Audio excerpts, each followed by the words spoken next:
Well, it's still overwhelming. It's still fresh. When Zach Ertz started tearing up about that, I connected with that so much because what he said was, I didn't even know the guy. And you have this moment where I think for a lot of us who didn't know him, you're thinking, why am I so emotional about this essentially stranger? But there's something about him, and we know he wasn't perfect, just like the rest of us. There's something about him that just connected with people. I grew up a Suns fan, Matt, so Kobe wasn't a positive person in our home, just competitively. You were a Boston guy and then ended up in Seattle. I know Pete Carroll, just like we saw Russell Wilson talking about there, big fans of Kobe. What do you remember from that time? Yeah, Pete Carroll leaves USC, becomes the head coach of the Seattle Seahawks in 2010. And the very first thing he did to our team is he showed us a Kobe Bryant video about this Mamba mentality, this championship mindset, what it means to be a true competitor.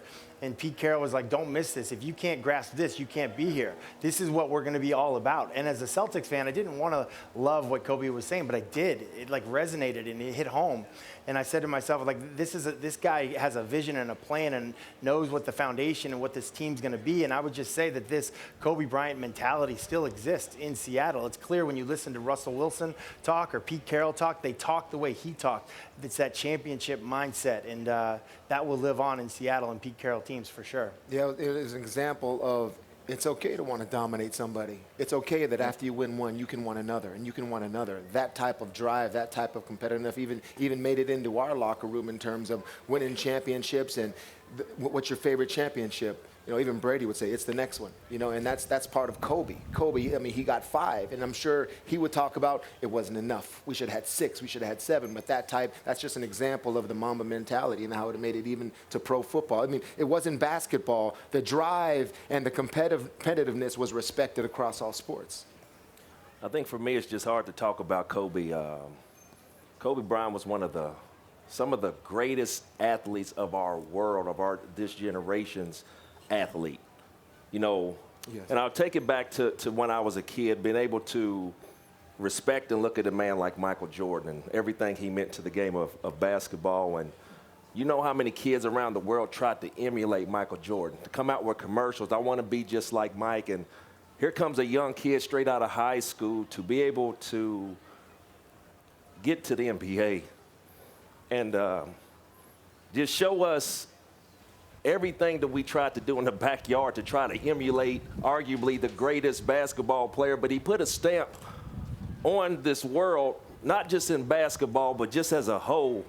And just to have a man like that gone at such a young age, I told my wife that I was going to say this, and this message is, you know, to the Bryant family, and I'm sorry for your loss, but in my Moss household, man, is Mamba forever.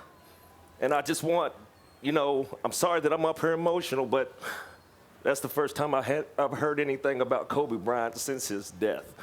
And since we were at the Pro Bowl, I had a lot of messages on my phone talking about, Randy, you didn't take time out to give Kobe his respect. But I didn't want to say anything live on national television because we didn't know if things were true or not. Yeah. Right. So, and I really appreciate y'all giving me this platform. But man, when I say Mamba forever, I'm a big Michael Jordan fan, I really am, but when I say it's Mamba forever, man, I say that Kobe Bryant to me, man, you take politics out of professional sports. Kobe Bryant is the best and the greatest basketball player, and I'm not saying that since he's here, anybody can check my resume. I love the game of basketball.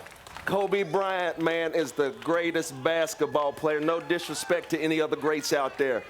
But now that he's gone, I said when he's here, the greatest basketball player that I've ever seen dribble basketball is Kobe Bean Bryant, man. God rest his soul. That's it, man. Well said.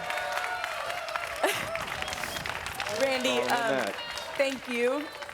Thank you for saying that. Thank you for expressing yourself. And thank you for showing that it is okay to cry when something is sad, even if you're on national TV. And now I'm a hot mess. And we all feel you, and we appreciate you. And you're a good man, Randy. Thanks for watching ESPN on YouTube. For more sports highlights and analysis, be sure to download the ESPN app. And for live streaming sports and premium content, subscribe to ESPN+.